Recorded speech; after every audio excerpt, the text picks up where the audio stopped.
Ghostbusters and the Goonies, mixtapes and VHS.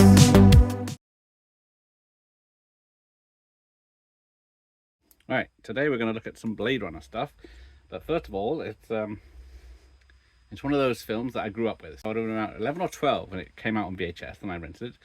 And I did look at getting the big box X-Rental from Warner's, but it's about 75 quid at the cheapest, so that's not going to happen. So we'll see what I got now. But so here we go. That's the VHS, the retail one, with the original iconic poster in the Warner label. And doesn't give too much away, apart from the year is 2020, but it's an old Warner tape. So it's a film I grew up on. I don't know, something just clicked with me, the music, the visuals, the story, but yeah, it was a 15 when it came out. So obviously I was not. It was a regular rental and I always enjoyed it, even though it's like a 2-hour film. So let's have a look at one of the versions. So then it was re-released as a Screens Classic, again from Warner's. Still a 15. This is the theatrical cut at 112 minutes. I think that's what that one said. Yes, 1982. Pretty much the same. Then in 1991 we got the director's cut, which I was very pleased about. So I saw that in the cinema and was very excited. And now of course I have that version in widescreen or special widescreen. So still 112 minutes, which is odd to me. How it's a different cut, but it's exactly the same time. But we'll get to the music about Vangelis in a minute as well. So we had that version, and then I have the re-release, which is on the Maverick director's list. But unfortunately, the fact card is missing, and tape does have the original trailer, which is nice.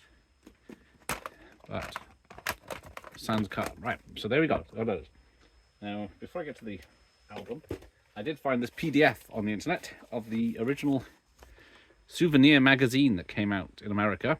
So this is volume 1 for £2.95. It's about 60-something pages. So as it says, it's got interviews, behind the scenes, and etc. Plus a bonus colour centerfold. That isn't Sean Young, unfortunately.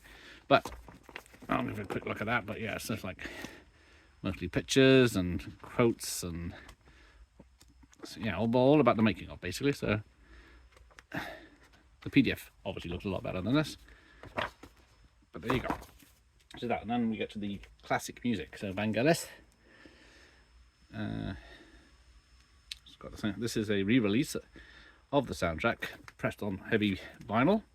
I still kept it in the plastic, but yeah, it's one of those lovely haunting synthesized soundtracks from the great Vangelis. Whoops, I forgot about these two things. So, got the book, Do Androids Dream of Electric Sheep, filmed as Blade Runner. So yes, this is the original story in a Blade Runner cover by Philip K. Dick.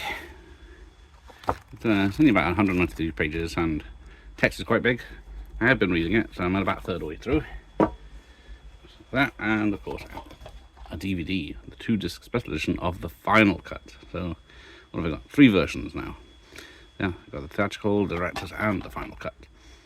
And how long was this one? So it is 117 minutes, there you go. So you get the fully restored version with everything else, and then the documentary, The Making of Blade Runner.